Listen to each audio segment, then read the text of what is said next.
Cette semaine, dans le balado, on se promène dans le multivers Marvel et on se cache dans le sous-sol d'une bijouterie parisienne pendant l'occupation allemande.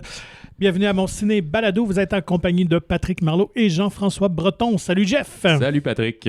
Alors, grosse semaine en termes d'actualité.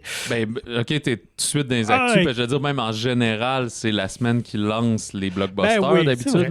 On devrait le dire, effectivement. Puis là, je sais pas qu'est-ce qu'il fait aujourd'hui quand vous écoutez l'épisode, mais nous, c'est très beau. On sent le début de l'été et qui dit été dit...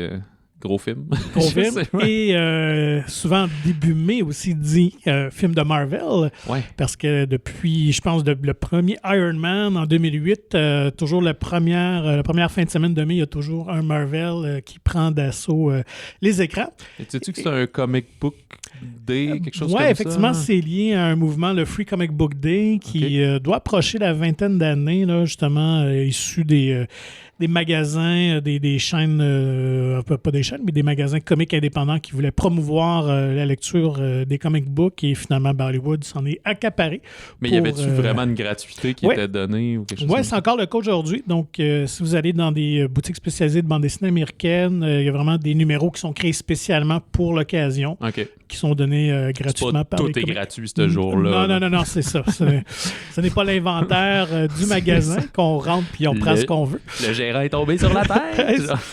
Donc, non, c'est vraiment des bandes dessinées créées uniquement pour cette occasion-là. Et depuis, on a toujours, c'est souvent jumelé ça avec une grosse sortie. Alors, on va vous en parler tout à l'heure de ce nouveau Marvel qui prend à l'affiche. Mais sinon, on vous disait, la semaine dernière, c'était une grosse semaine en termes d'actualité parce qu'il y avait la grosse convention à Las Vegas. Et lorsqu'on a enregistré, il y avait quand même 2 autres journées c'est encore. Ça, chaque gros distributeur connu a sa journée bien à lui. Pour parler qui doit pas être donné non plus, justement. C'est comme tu payes pour avoir ton spot et tout, là, mais... et à Las Vegas, ça fait partie de la publicité de leur part, là. Donc, jeudi, c'était la journée Paramount et vendredi, Lionsgate. On sait que la semaine dernière, on avait fait un peu le tour de Warner Brothers, entre autres, puis Sony aussi, Disney, je pense que c'était ça, un des 3. Donc, Paramount, on fait quelques annonces assez intéressantes. Alors, pour les fans de Tom Cruise et de la franchise Mission Impossible, on a enfin révélé le titre de Mission Impossible 7 et 8, parce que ça va être un diptyque, hein? C'est une histoire coupée en 2. Ça va finir qui va être...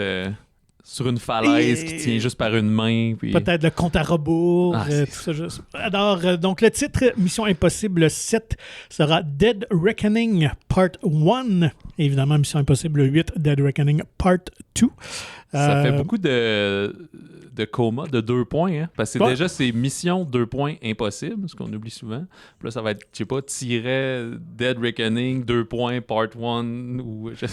de très bonnes chances. Ça va être un défi pour le graphiste qui va faire l'affiche. Alors, le film, il faut être patient quand même parce que Mission Impossible 7 prendra l'affiche le 14 juillet 2023 et la conclusion, donc, au mois de juin 2024.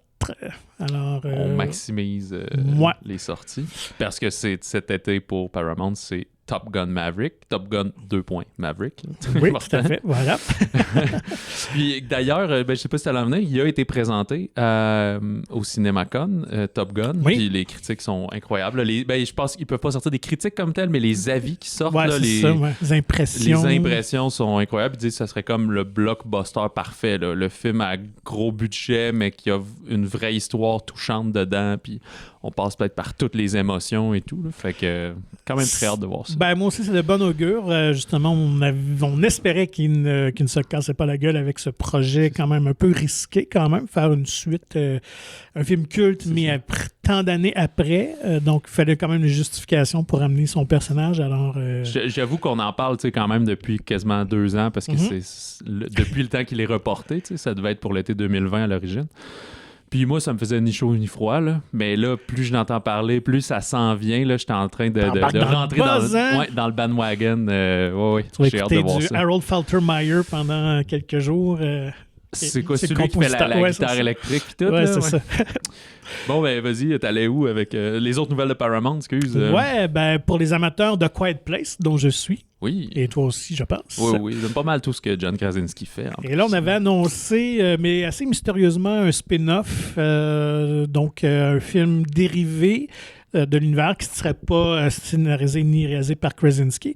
Alors là, on en sait un petit peu plus. Ça va s'appeler A Quiet Place Day One. Oh. Alors, premier jour, donc j'imagine que ça va traiter de l'invasion. C'est quand même inévitable qu'ils y viennent un jour. Là. Effectivement, bien qu'on l'avait un petit aperçu dans le deuxième, en début de C'est film. vrai, dans là. le flashback, justement, qui Donc, permettait à Krasinski de rejouer, finalement. tout à fait.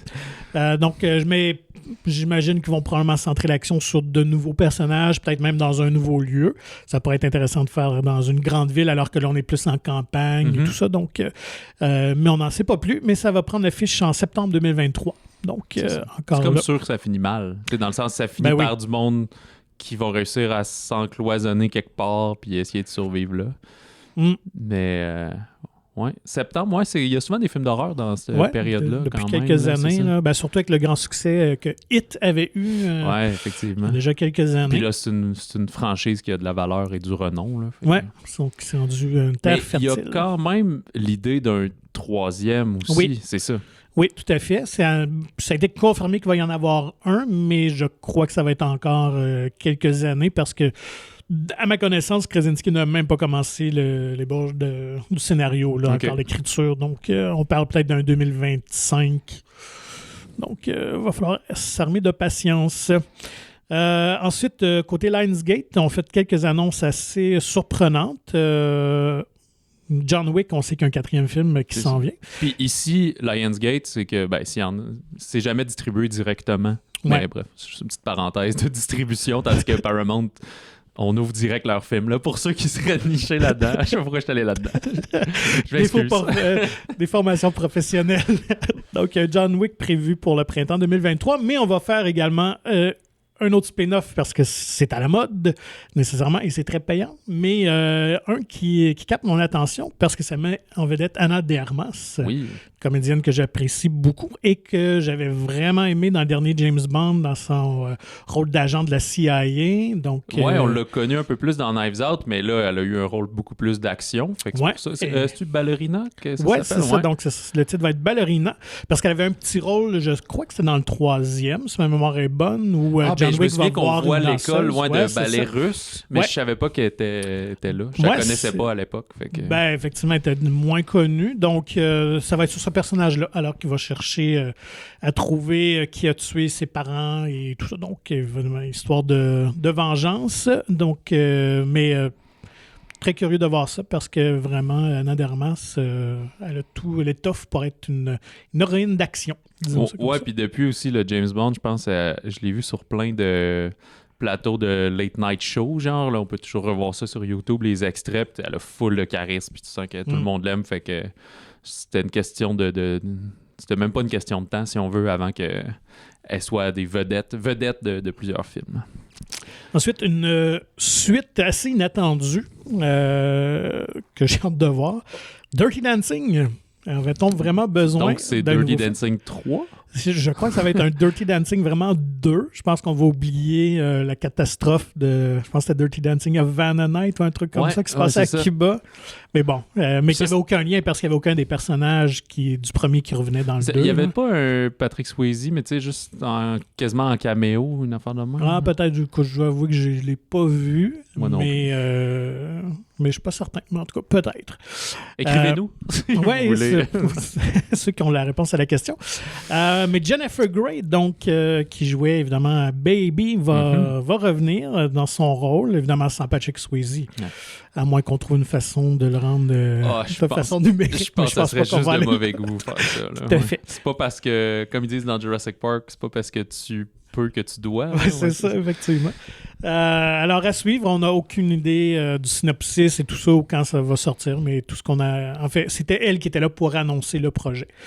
Alors, à suivre. Sinon, toujours, écoute, on est dans les séries spin-off, dérivés, préquels et tout ça. Ben, c'est souvent ça pour les annonces, tu sais, parce que, à moins que tu dises, on a un nouveau film, de Steven Spielberg, ben là, c'est cool, mais c'est pour dire, un nouveau film indie avec un réalisateur que vous connaissez pas, puis ça a moins de traction un petit peu, effectivement. Donc, Hunger Games, encore là, avait-on besoin vraiment de nouveaux films? On verra bien.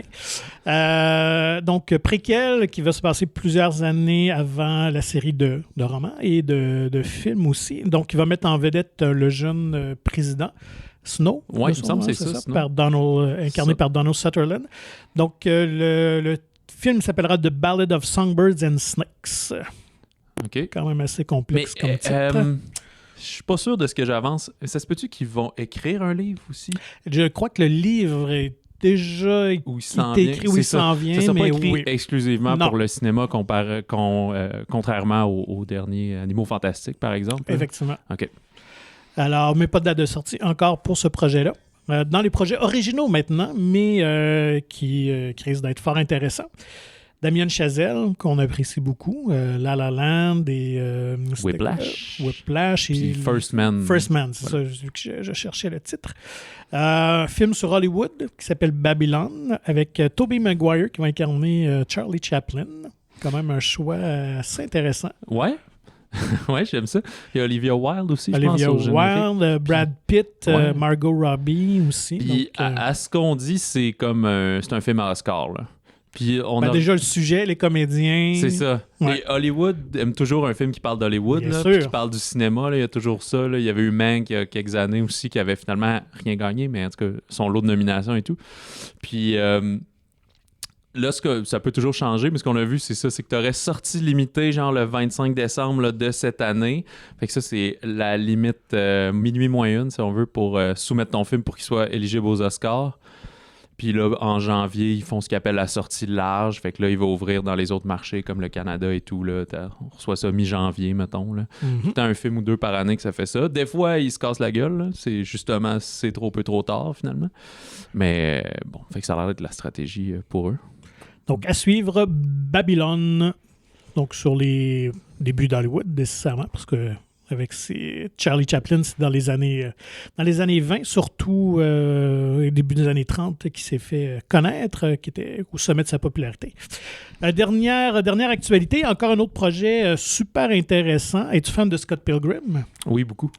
Autant la BD que le film? As-tu lu les oui, BD? j'ai découvert avec le film, puis par après, j'ai acheté les bandes dessinées. Par contre, je les ai peut-être lus, 2 fois, mettons, rapidement, là, quand même 6 volumes. Mm-hmm.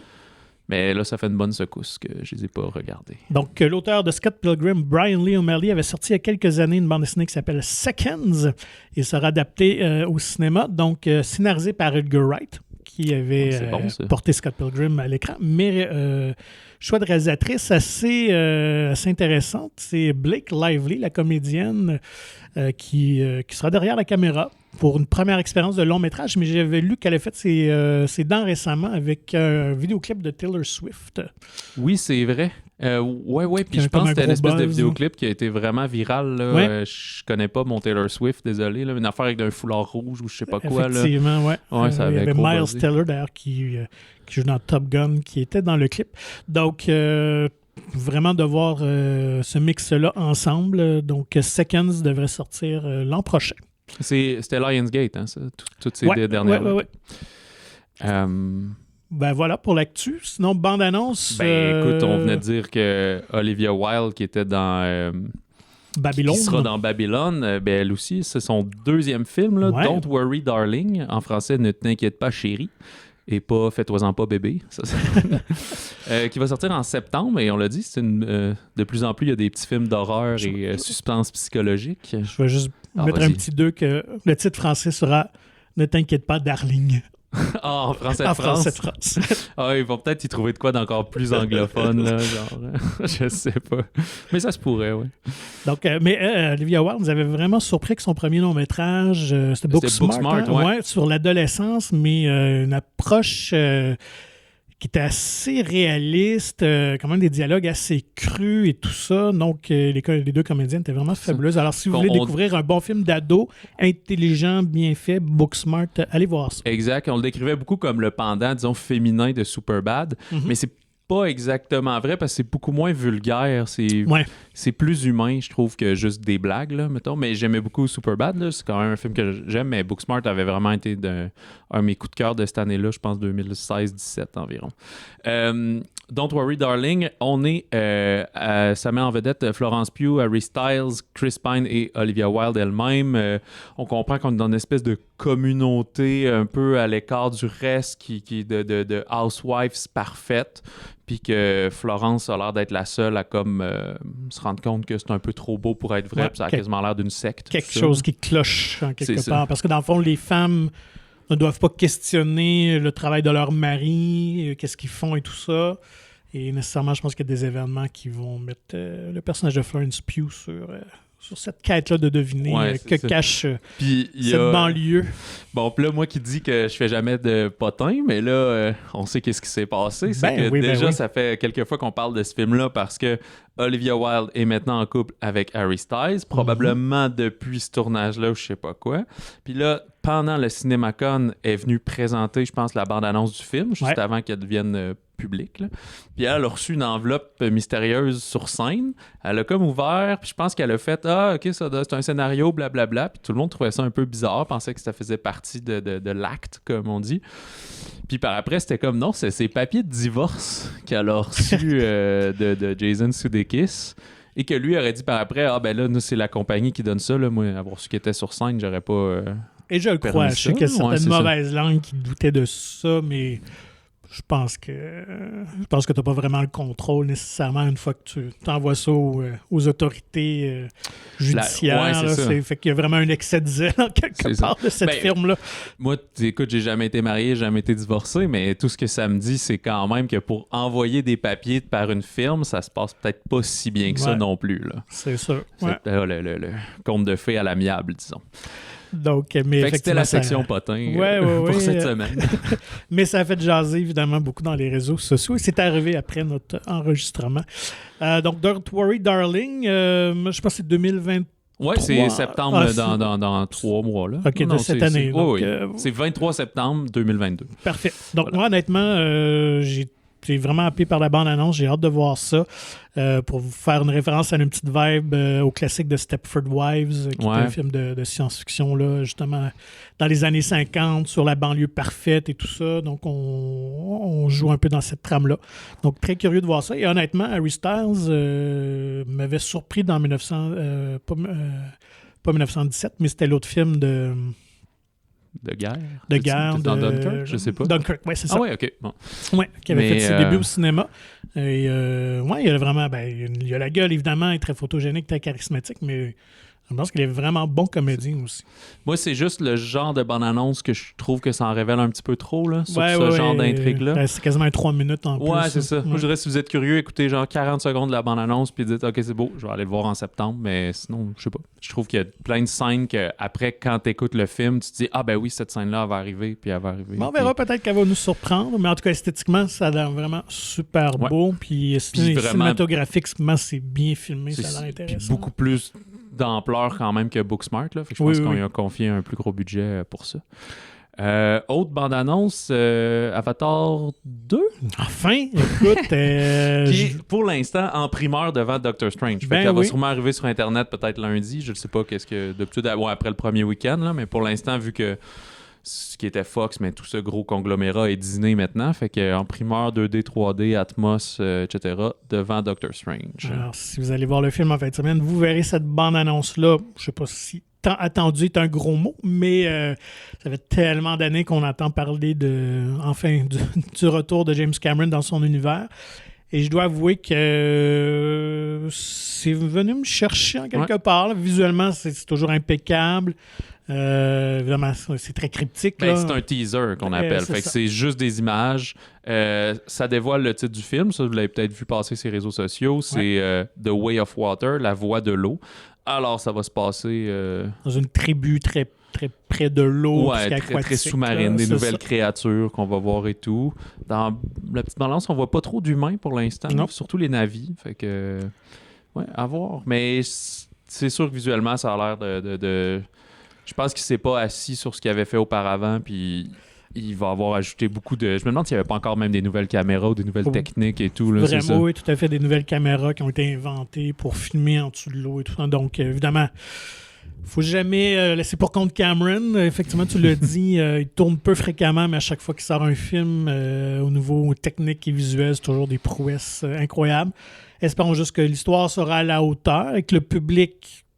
parce que malheureusement, Avatar est comme devenu un peu une risée un petit peu avec le fil du temps. C'est pas un film qui a super bien vieilli. J'ai jamais réécouté depuis... Moi, j'avais écouté, je pense, une fois ou deux, puis c'est sûr qu'à la maison, ça n'a pas l'impact du grand écran. C'est vraiment un film pour voir au cinéma. Là. Mais est-ce que les gens vont revenir? C'est sûrement par curiosité, là, mais j'ai hâte de voir. C'était 2009, hein, 2009, je pense. Ouais. Puis moi, je dois admettre que c'était l'époque où j'étais comme cinéphile fâché, là.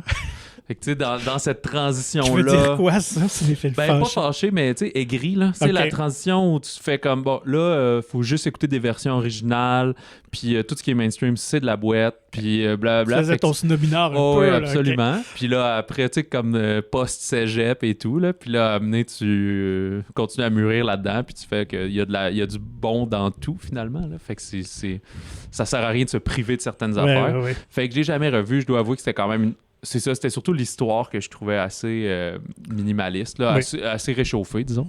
Tout à fait. Mais je suis prêt à donner la chance aux coureurs.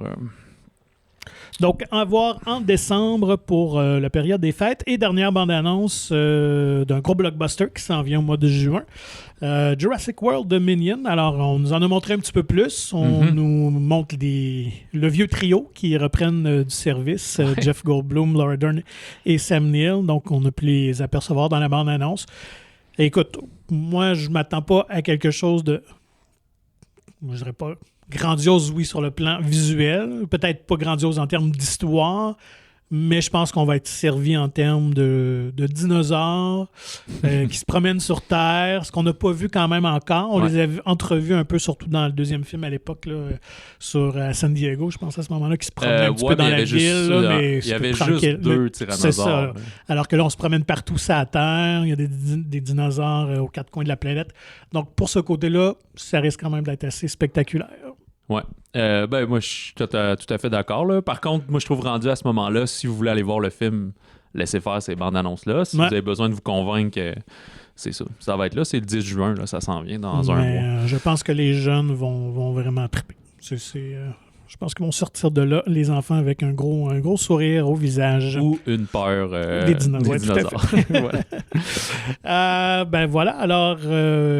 passons au menu de la semaine en termes de sortie. On y va-tu avec le gros morceau? Allons-y. Doctor Strange dans le multivers de la folie, In the Multiverse of Madness, de, roulement de tambour, Sam Raimi, qu'on n'a pas vu depuis... 2013, quand même. J'ai été surpris de voir ça. C'était Oz en 2013. Il a produit des choses, c'est sûr, depuis, mais il n'a rien réalisé. Puis il avait fait le dernier Spider-Man 3, qui était peut-être le moins bien aimé. Là. Il avait fait, en fait, les 3 originaux avec Tobey Maguire. Spider-Man 3 en 2007, donc ça fait 15 ans qu'il n'a pas fait du Marvel. Ouais, puis il est un petit peu sorti aigri de toute cette aventure-là, du dernier film, là, de Spider-Man 3, où il a eu, évidemment, à faire beaucoup de compromis. Ouais, puis il a voulu revenir pour faire un 4e film, finalement, ça tombait à l'eau. Donc, c'est un peu un retour aux sources. Et pour Raimi, j'avais lu que c'était un grand plaisir de revenir dans l'univers Marvel, et surtout avec Doctor Strange, qui est vraiment un de ses personnages préférés. Alors, peut-être pas de hasard pourquoi qu'il a renoué avec celui-ci. Ouais, puis au générique, la même belle brochette, Benedict Cumberbatch, Elizabeth Olsen, qui est Wanda ou Scarlet Witch, qui va être comme son pairing. Il y a souvent 2 héros par film. Rachel McAdams, Benedict Wong. Comment dire, le synopsis est un peu critique, là. C'est ce qu'on discutait. On ne peut pas trop gâcher non plus de choses. Marvel font souvent ça, là. Même si tu vas voir sur les sites officiels et tout, c'est juste comme ce film extraordinaire repoussera les limites de la 3D ou des choses comme ça, là. Mais bref, Doctor Strange est en proie à des cauchemars récurrents. Il va faire la rencontre de la jeune America Chavez, qui est une jeune femme pourchassée, qui ne parvient pas à maîtriser son pouvoir qui lui permet de voyager entre les multivers. Fait que pour l'aider, Strange se tourne vers son amie Wanda, qui est une experte en sorcellerie. Très bien dit, c'est très bien résumé. C'est un film aussi qui, je sais pas, je te coupe le sifflet, mais qui tombe dans l'action. Là. Ça commence, il n'y a pas de niaisage, il dure 2 heures, 2 heures et 5 à peu près, un peu plus court. plus court que les derniers. Souvent, les Marvel, c'est du 2h20, 2h15 et plus. Là. Fait que c'est comme... c'est court, bref, à 2 heures. Donc, il faut saluer le scénario de... Tu l'avais-tu noté? Oui, excuse-moi. Qui est vraiment très serré, justement. Pas beaucoup de temps mort. Et bravo aussi à Marvel de réussir à nous surprendre. Rendu à un 26e, 27e film. Je compte plus, moi non plus. Mais l'histoire n'est pas tout ce qu'on voit dans la bande-annonce. Donc, vous allez être vraiment surpris. Il y a de bons revirements. En même temps, il y a un peu moins d'humour aussi. Non, c'est ça, exact. C'est Michael Waldron. Puis c'est son premier scénario de film, mais il a travaillé sur la série Loki comme producteur et scénariste de quelques épisodes, aussi producteur sur Rick and Morty. Fait qu'il sort un peu de nulle part, puis aussi écrit le film, ça semble être seul, alors que des fois ils sont 4-6 mains là-dessus. Oui, tout à fait. Mais oui, effectivement, il n'y a pas vraiment d'humour dans ce film-là, mais je pense que c'est une bonne chose parce que le nouveau calendrier étant que le prochain c'est Thor 4, puis lui va être très comique si on se fie aux 3, la folie de Taika Waititi. Fait que je pense que c'est une bonne chose, puis ça permet de...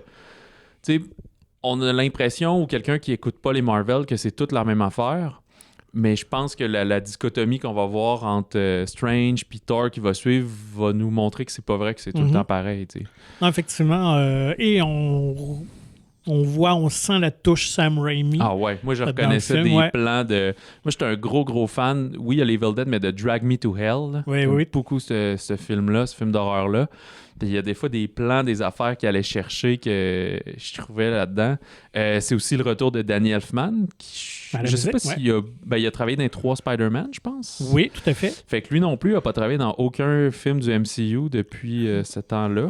Moi, je sais ce qu'on avait fait. Je pense qu'il a peut-être fait Avengers, ça se peut-tu? Mais il n'en a pas fait beaucoup. Je suis pas sûr. Mais non, en tout cas... Ou peut-être juste fait le thème, mais bref. Il y a quand même un gros... un gros impact, la musique dedans. On reconnaît son esthétique, on reconnaît que Sam Raimi aime beaucoup ça. Puis il y a une scène surprenamment musicale, mais pas surprenant comme la scène jazz de Spider-Man 3, là, emo jazz. C'est surprenant positif. Oui, disons. c'est ça, dans le bon sens. Mais assez innovatrice aussi. C'est assez original comme séquence, avec l'utilisation du son, d'ailleurs, qui est très bien amené dans le film. Donc, vous allez avoir du gros plaisir, évidemment, dans le ton très différent de Spider-Man. Attendez-vous pas à ce genre de film-là. Non, il y a, d'ailleurs, aux États-Unis, il est PG-13, j'ai vérifié. Oui, quand même, un peu plus intense là, pour les plus jeunes, peut-être à éviter. C'est ça, il est général déconseillé, fait que déconseillé aux jeunes enfants. Ça veut dire 8 ans et plus, selon la régie. Là, je trouve qu'il est limite là, 13+. Là. Probablement que c'est parce qu'il n'y a pas de sang. Là. À un moment donné, on voit un peu sur un objet, mais on voit pas dans les Marvel jamais quelqu'un, disons, ensanglanté ou des choses comme ça. Mais il y a des scènes qui pourraient être... Quand même quelques meurtres un peu plus graphiques pour le genre. Oui, c'est ça, exactement. Là. Ça m'a un peu surpris. Là. Fait que, bref, vous connaissez vos enfants. Là. Et puis, c'est ça. Il y avait plusieurs rumeurs de casting autour du film depuis un temps. Oui, bien sûr. Disons juste qu'il y en a certaines qui sont vraies, certaines qui sont fausses. Voilà. On ne vous dira pas lesquelles. On vous laissera le plaisir de deviner ça. À noter la nouvelle venue Xochitl, je ne sais pas trop comment prononcer, Gomez, donc elle qui joue America Chavez. Donc, une introduction dans l'univers Marvel qu'on va assurément revoir, je pense, dans d'autres productions. Tu me disais-tu aussi que je pense qu'à la base, elle devait être dans Spider-Man parce qu'avant la pandémie, le calendrier était différent. Oui, c'est ça. Donc, Doctor Strange devait sortir avant le Spider-Man, donc introduire vraiment le concept de multivers qui devait se prolonger dans Spider-Man-là. Donc, America Chavez devait reprendre du service aux côtés de Spider-Man. Et lorsqu'on a finalement changé l'histoire de Spider-Man No Way Home pour inclure finalement l'introduction du multivers dans ce film-là, là, on a tout... on a scrappé son rôle, disons ça, du scénario de Spider-Man pour le conserver dans Doctor Strange. Sachez que dans les bandes dessinées, c'est un personnage qui est assez récent, qui date de 2011 quand même, mais elle fait partie d'un gros morceau que je crois qu'on va voir arriver à un moment donné. C'est les Young Avengers, donc une version des jeunes Avengers, une bande dessinée qui a quand même très bien fonctionné Et là, on a introduit beaucoup de jeunes, justement, aussi. On a eu Kate Bishop, qui est une nouvelle Hawkeye. Oui, c'est donc, et puis, il y a eu une nouvelle version d'Iron Man, Ironheart aussi, qui s'en vient, OK. avec une jeune ado aussi. Donc, j'ai l'impression Puis qu'ils ils mettent-tu Florence Pugh, qui est la jeune Black Widow, si on veut. Effectivement. Donc, partie de ce groupe-là. Alors, à suivre, de voir comment on va amener ça. Mais je parie ma chemise qu'un projet Young Avengers va voir le jour et qu'America Chavez, donc ce personnage-là, fera partie intégrante du projet. Vas-y. Non, on sait que les films de Marvel, il faut toujours rester jusqu'à la fin pour les séquences, sans divulgacher nécessairement qui on va voir à la fin, mais on a introduit comme un nouveau personnage qui avait piqué ma curiosité, car je dois avouer que j'ai jamais vraiment lu du Doctor Strange, j'ai lu beaucoup d'autres personnages de Marvel. Donc, ce personnage-là est amené, je pense, à jouer un très, très grand rôle pour la suite de l'univers de Doctor Strange. C'est la nièce, en fait, de Dormammu. OK. Qui est évidemment le c'est pour méchant. Ça que visuellement, j'avais pas faux complètement. Okay. Donc, on ne vous dit pas qui la joue, mais donc c'est un personnage qu'on va assurément aussi revoir. Et moi, je voulais juste dire, au point de vue technique, nous, on a vu le film en 2 dimensions, mais il est offert aussi en 3D, comme beaucoup des Marvel, mais je trouve qu'il a l'air vraiment intéressant, celui-là. Là. D'ailleurs, si je vais le revoir, je pense que je vais y aller en 3D, alors que d'habitude, j'haïs ça. Là. Mais là, il pique vraiment ma curiosité. Je trouve qu'il a l'air fait avec soin. Ouais, on parlait d'Avatar Les précédemment. environnements aussi, on doit vraiment créer, la mise en scène créée vraiment pour... C'est ça, mais de bon goût. Ouais, pas les trucs trop le vulgaires, c'est ça, dans notre face. Là. Donc, Doctor Strange in the Multiverse of Madness, on sait que ça avait déjà un grand, grand succès, mais sachez que, encore une fois, Marvel... Écoute, je suis parfaite, là, on peut pas rien dire. Il y a les Eternals qui ont un peu déçu les gens, mais... Ouais, mais tu sais, c'était pas un mauvais film, si on compare peut-être à son compétiteur DC qui a vraiment des fait films quelques de vampires. OK, DC. Ouais, c'est ça. Je veux dire, c'est un film qui était peut-être un peu moins bon que les autres, mais restait quand même il peut avec des se choses défendre. intéressantes. Ouais, c'est ça. Bon, allons ailleurs. Changeons de registre complètement. Allons-y avec le film français de la semaine, quand même. Adieu, Monsieur Hoffman, de Fred Cavaillé, adaptation d'une pièce de théâtre de Jean-Philippe Daguerre, une pièce quand même de 2018 assez récente. Ah oui, ok, j'avais pas vu que c'était si récent. Ouais. Fred Cavaillé qui a fait, il a fait de la comédie, là, je sais, comme Radin avec Danny Boone, mais un de ses premiers films, c'était Pour elle, avec... c'était-tu... J'ai oublié c'est qui les comédiens là-dedans. Il y avait Diane Kruger, puis Vincent Lindon, je pense, c'est ça. Donc, elle se faisait emprisonner à tort, puis essayait de la faire libérer, puis ça avait été repris les Américains. L'avaient refait, il me semble, c'était Russell Crowe. C'était vraiment un très bon film, ça, pour elle. C'est avec Daniel Auteuil, Gilles Lelouch et Sarah Giraudot. Si vous avez vu la bande-annonce, Sarah Giraudot n'est pas très présente, mais dans le film, elle l'est beaucoup plus. C'est juste que on dirait que dans la bande-annonce, c'est juste Auteuil puis Lelouch qui se parlent, là, mais non, elle est quand même bien au cœur du récit. On est à Paris en 1941. Alors, François Mercier, qui est joué par Gilles Lelouch, est un homme bien ordinaire qui rêve juste de fonder une famille avec sa femme, Sarah Giraudot. Il est aussi l'employé d'un joaillier talentueux, M. Hoffman, joué par Daniel Auteuil. Mais l'occupation allemande commence et les deux hommes en viennent à un accord, dans le fond, à l'initiative de M. Hoffman, c'est de lui faire racheter sa boutique. Donc, il donne l'argent pour qu'il rachète sa boutique. Lui, ça lui permet de se sauver parce que M. Hoffman est juif. Et il dit, quand la guerre va être finie, je vais revenir et tu vas me revendre la boutique. Sauf que il fait partir sa femme et ses enfants. Lui veut partir au 2e jour. Alors que toute la transaction est faite, il revient et dit « Là, ça a trop brassé, mon passeur veut plus le faire. Je suis pogné ici. » Effectivement. Il va être obligé de l'abriter dans le sous-sol de la bijouterie, finalement. Et c'est comme un changement de rôle ou de situation pour ce nouveau bijoutier, en fait, qui rêve, lui, en fait, ce personnage-là de Gilles Lelouch. Gilles Lelouch, mais pas Claude Lelouch. D'avoir sa propre bijouterie et tout ça. Donc là, finalement, il se retrouve...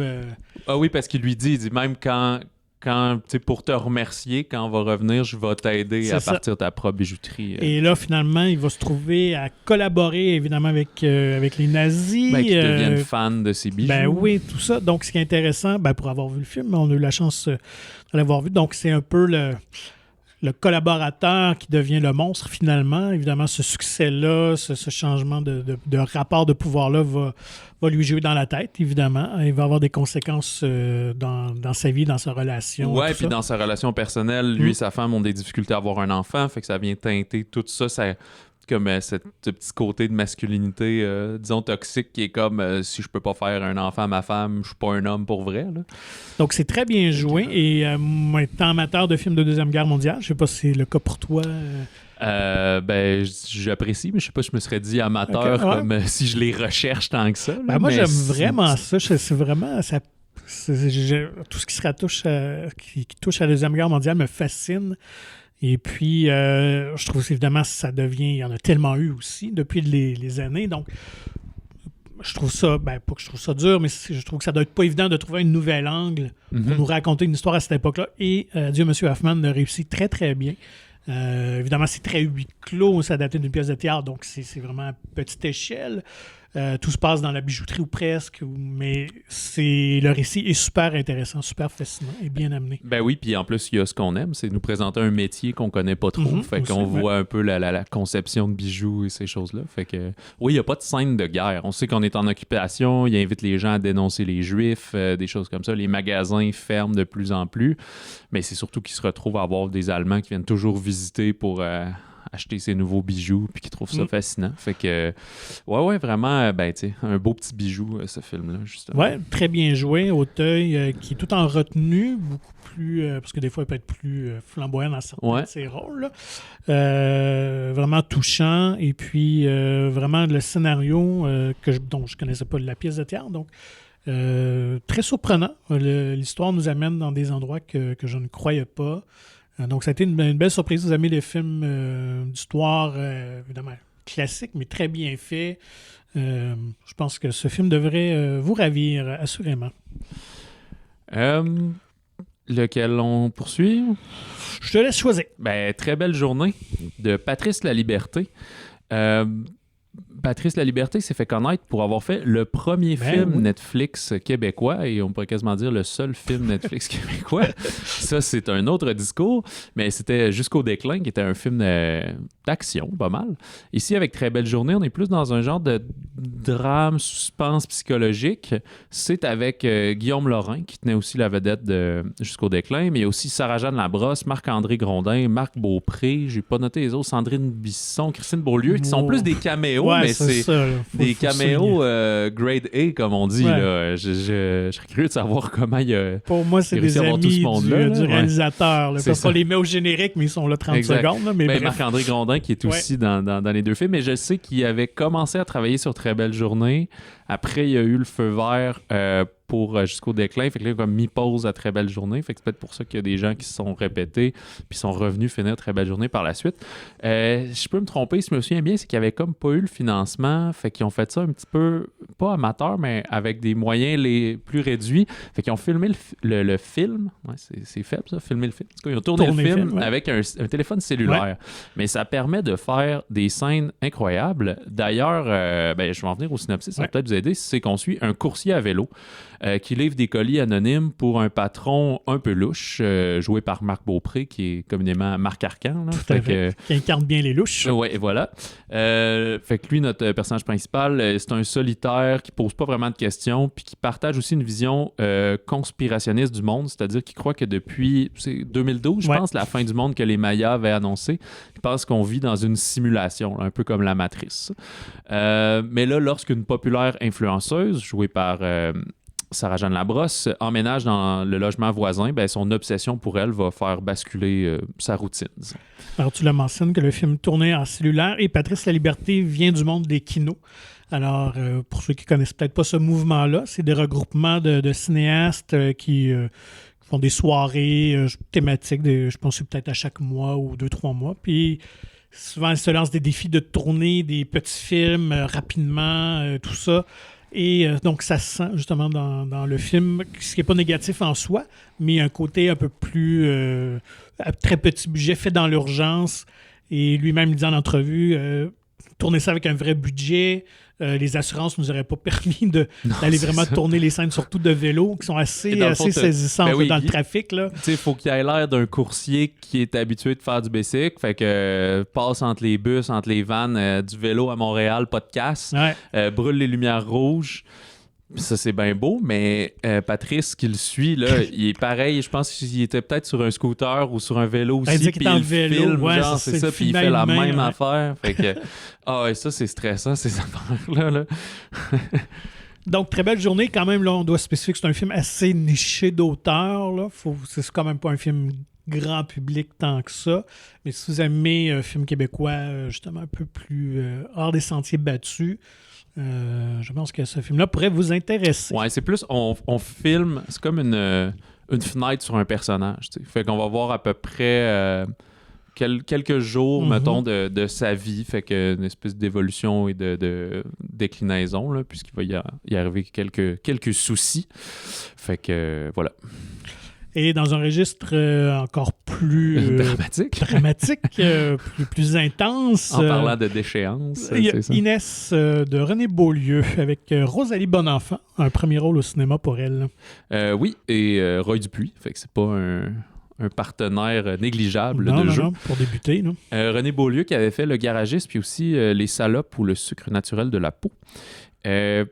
En synopsis, prise dans une relation assez fusionnelle avec son père, Inès, qui vient d'avoir 20 ans, s'engage sur un chemin, disons, difficile pour tenter de se soustraire un peu, de quitter cet homme imposant qui est son père, dans le fond, qui a quand même une grosse présence, afin d'essayer de se construire une identité puis de devenir une jeune femme adulte. Fait qu'elle va avoir l'opportunité de prendre l'appartement d'une amie pendant, je pense, une semaine à peu près, pendant que son amie est en voyage, puis s'occuper de son chien. On comprend que sa relation avec son père, c'est ça, est quand même singulière. Oui. Surtout que sa mère est comme légume, là, elle dit elle-même. On ne sait pas exactement ce qu'elle a eu. Là. On vient le savoir à un moment donné au cours du récit. Fait qu'elle a zéro sa tête, si on veut. Puis... fait que c'est quand même une lente descente parce qu'elle va trouver la liberté un peu dans la drogue, dans la sexualité, c'est comme une quête identitaire un peu ratée. Pas le film, mais disons son cheminement qui est très périlleux. Puis ça vire pas mal en psychose, tout ça. Donc, Rosalie... Je sais pas si c'est un spoiler. Là, non, pas tout à fait. Rosalie Bonenfant, je dois vraiment saluer son courage parce que c'est un rôle est omniprésent. Elle porte le film vraiment sur ses épaules et dans tous les scènes ou presque. Elle est vraiment d'un naturel désarmant, vraiment. Et pour ceux qui ne connaissent pas, mais vous allez la connaître, parce que c'est la fille de... C'est Mélanie Ménard. Mélanie Ménard, ouais, c'est ça. Donc, pétrolière dans une galaxie près de chez vous. Donc, Rosalie, quand même, depuis quelques années, on la voit à la télévision. Elle est beaucoup chroniqueuse, surtout à l'émission 2 Hommes en Or depuis, je pense, une saison 2. Elle fait de la radio. Donc, elle a quand même un sens d'autodérision là, assez aiguisé pour l'avoir déjà entendu un peu ici et là. Mais elle est tout aussi bonne comédienne, honnêtement. Elle est bouleversante. Et... je dois dire que le film contient, je pense, une scène qu'on peut qualifier presque d'anthologie avec Martin Dubreuil. Oui, c'est quand même dans les débuts du film. Ça, c'est intense, ça. Ouais. Oui, très intense. Qui est comme un genre de chaman urbain, là. Je sais pas trop, là.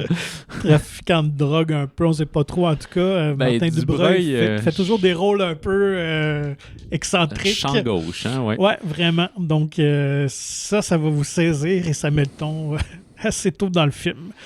Donc, je sais pas si tu as d'autres choses que tu veux rajouter. Non, peut-être un peu qui est aussi visé 16 ans et plus. Fait que sachez-le, il n'y a pas de comment il appelle ça, de mention particulière là, comme violence, sexualité, mais l'ensemble du récit est, disons, assez adulte. Vraiment. Dans les autres sorties cette semaine, beaucoup plus léger. En fait, c'est 2 comédies dramatiques. Ce mot assez large, je t'aime pour dire que c'est drôle, mais...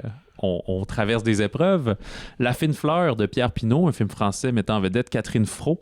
À noter, scénario de Fadette Drouard, mais aussi la collaboration de Philippe Leguet, qui a écrit beaucoup de films et réalisé souvent avec Fabrice Lucchini, qui a énormément de succès au Québec en général. Au synopsis, alors Ève Vernet a été la plus grande créatrice de Rose, mais aujourd'hui, elle est au bord de la faillite, sur le point d'être achetée par un gros concurrent puissant, une grosse compagnie, un gros fleuriste.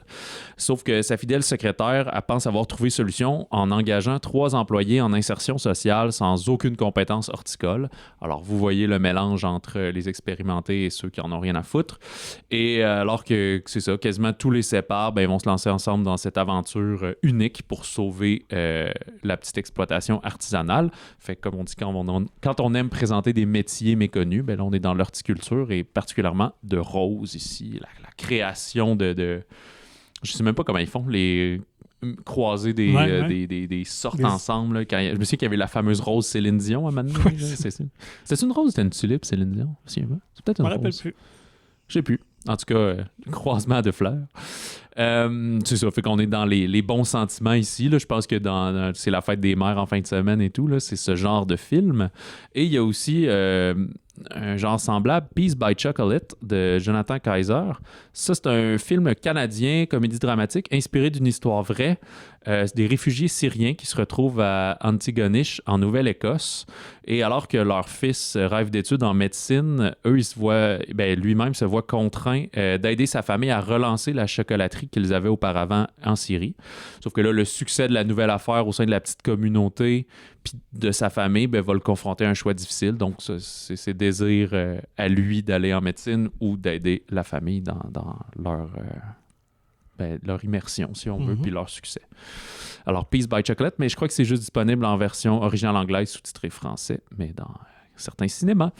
C'est ce qui conclut cet épisode du balado. La semaine prochaine, on vous parle entre autres de Petite Maman, un nouveau film de Céline Sciamma, elle qui avait fait Portrait de la jeune femme en feu, qui avait marqué les esprits. Oui, un beau petit succès, tant critique que commercial. Oui, il me semble que c'était à Cannes que ça s'était illustré.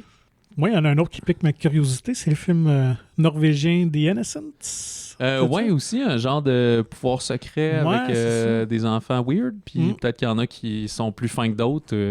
Très cryptique comme bande-annonce aussi. Fait que on va essayer de pouvoir tout visionner ça pour vous en parler la semaine prochaine pour que vous soyez au courant de tout. D'ici là, vous pouvez nous contacter au balado au singulier à commercialmonciné.ca et procurez-vous gratuitement le magazine Mon Ciné qui est disponible en version numérique ou physique dans votre cinéma favori. Visitez le monciné.ca pour plus d'informations. Sur ce, on vous dit bon cinéma et bon popcorn.